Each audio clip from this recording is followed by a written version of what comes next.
نہیں آیا عمران راستے میں تھا لیکن تھوڑا سا لیٹ ہو گیا ممکنہ طور پر. آ جائیں گے کل تک. امید ہے بالکل کل ہے. صافی تو ملے.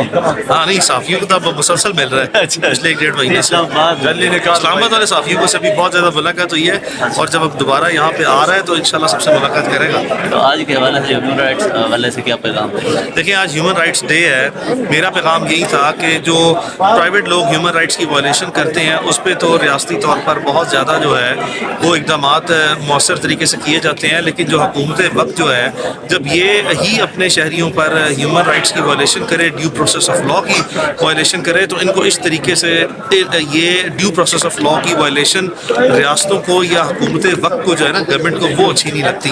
تو اس کو ہر صورت جو ہے وہ ہم نے اجتناب کرنا ہے ایسے کاموں سے، اور جس سے پاکستان کی عالمی سطح پر جو ہے وہ بدنامی ہو، اور معاشرتی سطح پر جو ہمارے لوگ ہیں، عوام شہری ہیں، عام عوام ہیں، ان کے اندر جو ہے وہ حکومت اور ریاست کے خلاف جو ہے وہ بدزنی جو ہے وہ پھیلے. تو اس وقت جو ملک میں الیکشن کا ماحول ہے اس کو فری اینڈ فیئر بنانے کے لیے بھی جتنے بھی جو پولیٹیکل پرزنر ہیں ان کو فی الفور جو ہے وہ رہا کیا جائے، اور جتنی پری پول ریگنگ ہے، abuse of process of law, abuse of violation of due process of law ہے، اس کو فی الفور روکا جائے. Thank you.